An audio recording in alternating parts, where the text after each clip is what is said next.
Welcome back to BCN news. Janasena party ఎమ్మెల్యేలు జనవాణి కార్యక్రమంలో పాల్గొని రాష్ట్రంలోని పలు ప్రాంతాల నుండి వచ్చిన ప్రజల సమస్యలకు సంబంధించి అర్జీలు స్వీకరిస్తున్నారు. అనంతరం వాటిని అధినేత దృష్టికి తీసుకువెళ్లి పరిష్కరిస్తామని హామీ ఇస్తున్నారు. ఈ నేపథ్యంలో మంగళగిరి జనసేన పార్టీ కేంద్ర కార్యాలయంలో నిర్వహించిన జనవాణి కార్యక్రమంలో పలు ప్రాంతాల నుంచి వచ్చిన ప్రజల నుంచి రాష్ట్ర civil supplies corporation director Bodapati Shivdatt అర్జీలు స్వీకరించారు. పలు సమస్యలపై తక్షణం సంబంధిత అధికారులతో మాట్లాడి పరిష్కార మార్గాలు చూపారు. కోనసీమ తిరుమలగా వర్ధిల్లుతున్న వాడపల్లి శ్రీ వెంకటేశ్వర స్వామి ఆలయంలో శుక్రవారం ప్రత్యేక పూజలు వైభవంగా నిర్వహించారు. మంగళ వాయిద్యాల నడుమ శ్రీ స్వామి అమ్మవార్లకు మేల్కొల్పు సేవ నిర్వహించిన అనంతరం ఐశ్వర్యలక్ష్మి హోమాన్ని జరిపించారు. అర్చకులు శ్రీ స్వామి అమ్మవార్ల వసంత మండపంలో అష్టోత్తర పూజలను నిర్వహించగా ప్రత్యేక అలంకరణలో ఉన్న స్వామిని దర్శించుకుని భక్తులు తరించిపోయారు.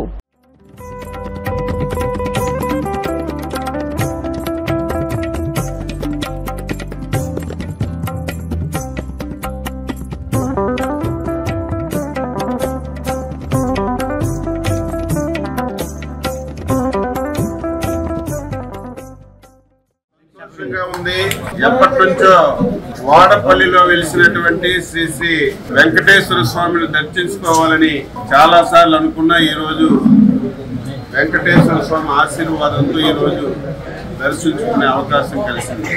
వాడపల్లి శ్రీ వెంకటేశ్వర స్వామి 18వ శతాబ్దంలో వెలిసినటువంటి స్వామివారు. కానీ ఈ మధ్యకాలంలో ఈ స్వామికి చాలా ప్రసిద్ధి పేరు ప్రఖ్యాతులు వచ్చాయి. ఈ మధ్యకాలంలో క్యాబినెట్ లో కూడా ఈ ఆలయం గురించి, ఈ ఆలయ అభివృద్ధి గురించి ముఖ్యమంత్రి గారి ఆధ్వర్యంలో చర్చకు వచ్చిందంటే ఈ ఆలయానికి ఎంత ప్రాచుర్యత ఉందో మనందరం కూడా తెలుసుకోవాలి. ఈరోజు రాష్ట్ర ప్రభుత్వం కూడా దీని మీద ప్రత్యేకమైనటువంటి దృష్టి పెట్టింది. ఇంతవరకు ఒక 5-6 దేవాలయాలు, ప్రసిద్ధి దేవాలయాలు ఉన్నాయి. అటు సింహాచలం సింహాద్రప్పన్న కానీ, ఇటు అన్నవరం సత్యనారాయణ స్వామి కానీ, బెజవాడలో వెలిసినటువంటి శ్రీ కనకదుర్గ అమ్మవారు కానీ, తిరుమలలో వెలిసినటువంటి శ్రీ వెంకటేశ్వర స్వామి కానీ, అటు కాణిపాకం శ్రీ గణపతి కానీ, ఇటువంటి 5-6 దేవాలయాలు, శ్రీశైలం మల్లికార్జున స్వామి కానీ 6-7 దేవాలయాలు, ప్రసిద్ధ దేవాలయాలు. అదృష్టం ఏమిటంటే మన వాడపల్లిలో వెలిసినటువంటి వెంకటేశ్వర స్వామి దేవాలయం కూడా ఆ 6-7 దేవాలయ సరస్సుల్లో చేరడం చాలా ఆనందం. ఇప్పటికే రాష్ట్ర ప్రభుత్వం ప్రత్యేకమైనటువంటి దృష్టి పెట్టింది. రేపే కమిషనర్ గారు వచ్చి ఒక ప్రాథమిక సమావేశాన్ని ఏర్పాటు చేసుకుని ఈ దేవాలయాన్ని అభివృద్ధి చేయడానికి ఒక మాస్టర్ ప్లాన్ కూడా తయారు చేయాలి. తయారు చేసి ఇక్కడ స్థలం కూడా ఉంది. భక్తులు విపరీతంగా ఒక నమ్మకం, వాడపల్లి శ్రీ వెంకటేశ్వర స్వామి ఆలయానికి 7 శనివారాలు వెళ్ళిసారంతా 7 ప్రదక్షిణలు చేస్తే కోరిన ప్రతి కోరిక తీరుతుందని చెప్పి వాడవాడలా ప్రతి మనిషికి చేరువైంది. కాబట్టి విపరీతంగా భక్తులు తాకిడి పెరిగింది. దానికి కావలసినటువంటి మౌలికమైనటువంటి సదుపాయాలు వచ్చిన వాళ్ళకి వసతి కానీ, అదేవిధంగా ఇక్కడ మిగతా సౌకర్యాలన్నీ కూడా సమకూర్చడానికి మాస్టర్ ప్లాన్ కూడా తయారు చేసి తప్పనిసరిగా ఈ ఆలయాన్ని అన్ని విధాల అభివృద్ధి చేస్తుంది ప్రభుత్వం అని చెప్పి సందర్భంగా తెలియజేస్తూ, ఆలయ కమిటీలు కూడా ఈ మధ్యనే నోటిఫికేషన్ ఇచ్చాం. 3 కేటగిరీల్లో ఉన్నాయి. ముందు జిల్లా స్థాయిలో ఉన్నటువంటి ఏసీ ఆధ్వర్యంలో ఉన్నటువంటి కమిటీలన్నింటికీ నోటిఫికేషన్ ఇచ్చి ఒక వారం 10 రోజుల్లోనే అవన్నీ పూర్తి చేసి నెక్స్ట్ ఫేజ్లో ఈ మధ్యన మీరు చాలామంది అనుకోవచ్చు చాలా రోజులైంది మా ఆలయానికి మరి ధర్మకర్త మొదలయ్యడం లేదని. ఇది ప్రముఖ దేవాలయాల సరస్సులు చేరింది కాబట్టి ఇది తప్పనిసరిగా ముఖ్యమంత్రి గారి ఆధ్వర్యంలో, ఎమ్మెల్యే గారి సహకారంతో తొందరగానే దీనికి కమిటీ కూడా వేసి ఇంకా దీన్ని అభివృద్ధి చేయడానికి అన్ని విధాల ప్రయత్నం. హనుమ జయంతి సందర్భంగా గూడూరు పట్టణంలోని విఘ్నేశ్వరపురంలో ఉన్న ఆంజనేయ స్వామి విగ్రహం వద్ద గురువారం విశేష పూజలు నిర్వహించారు. ఎమ్మెల్యే పాసం సునీల్ కుమార్ ఆంజనేయ స్వామి వారిని దర్శించుకున్న అనంతరం ఆదిశంకర కళాశాల పక్కన ఉన్న ఆంజనేయ స్వామి ఆలయాన్ని సందర్శించారు. ఈ సందర్భంగా కమిటీ సభ్యులు ఎమ్మెల్యేను ఘనంగా సన్మానించి తీర్థ ప్రసాదాలు అందజేశారు.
రాష్ట్రంలో పేదవాడి ఆకలి తీర్చడానికి కూటమి ప్రభుత్వం అన్నా క్యాంటీన్లను ప్రవేశపెట్టిందని రాష్ట్ర వ్యవసాయ శాఖ మంత్రి కింజరపు అచ్చెన్నాయుడు అన్నారు. అంబేద్కర్ కోనసీమ జిల్లా అమలాపురంలో ఏర్పాటు చేసిన అన్నా క్యాంటీన్లను ఆయన స్థానిక ఎమ్మెల్యే ఐతాబత్తుల ఆనందరావుతో కలిసి ప్రారంభించారు. ఈ కార్యక్రమంలో జిల్లా కలెక్టర్ మహేష్ కుమార్, కోనసీమకు చెందిన పలువురు ప్రజాప్రతినిధులు పాల్గొన్నారు.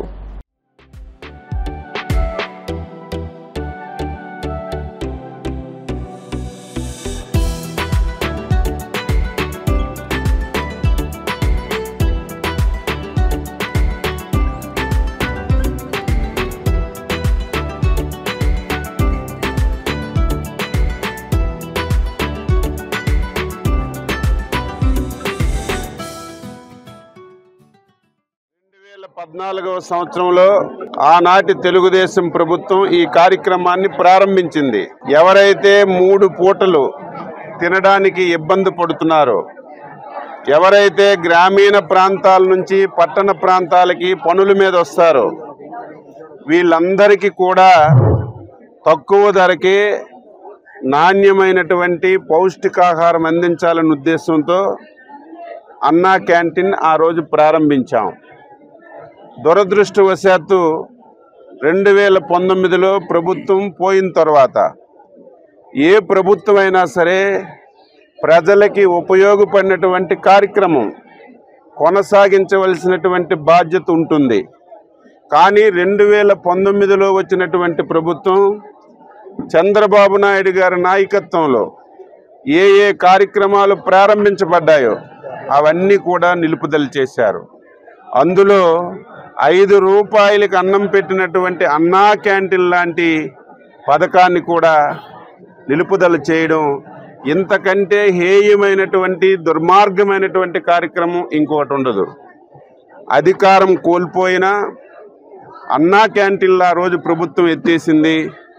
ఆ రోజు చంద్రబాబు నాయుడు గారు ప్రతిపక్ష నాయకుడిగా, ఒక బాధ్యత కలిగినటువంటి రాజకీయ పార్టీగా, ప్రభుత్వంతో సంబంధం లేకుండా ఆ రోజున్నటువంటి శాసనసభ్యులు, తెలుగుదేశం పార్టీ నాయకులు ప్రతి నియోజకవర్గంలో చాలామంది దాతల సహకారం తీసుకొని చాలా దగ్గరలో అన్నా క్యాంటీన్ నడిపించిన విషయం కూడా ఒక్కసారి రాష్ట్ర ప్రజలు గుర్తు చేసుకోవాలి.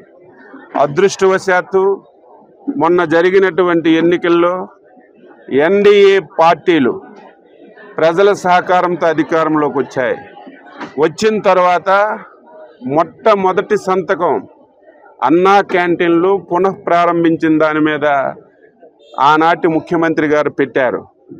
మొదటి ఫేజ్లో ఈ రోజుకి క్యాంటీన్తో 202 క్యాంటీన్లు ఈ రాష్ట్రంలో నడపబడుతున్నాయి.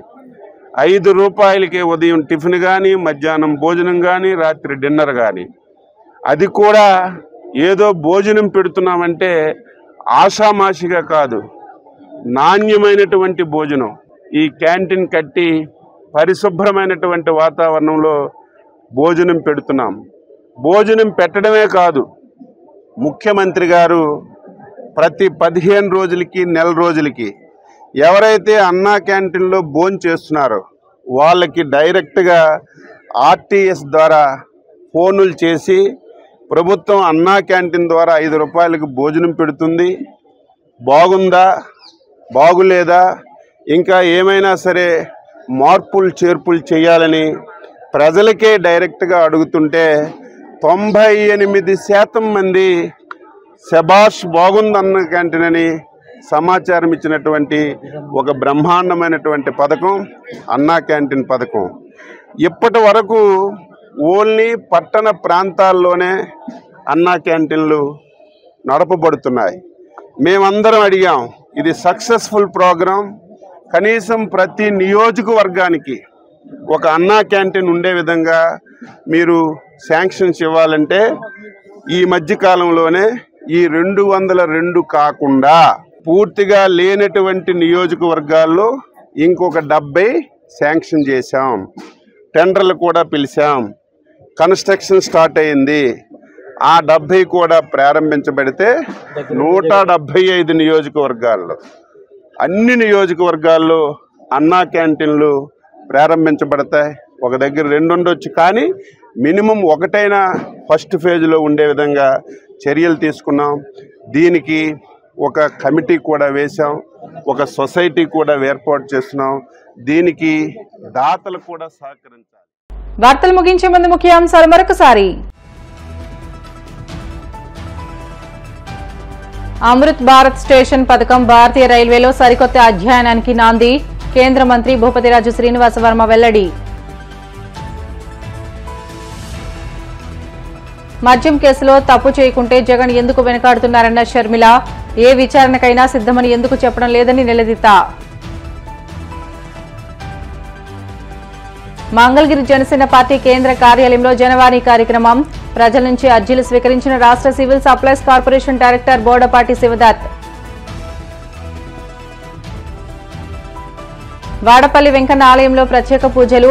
మంగళ వాయిద్యాల నడుమ శ్రీ స్వామి అమ్మవార్లకు మేల్కొల్పు సేవ, ఐశ్వర్యలక్ష్మి హోమం.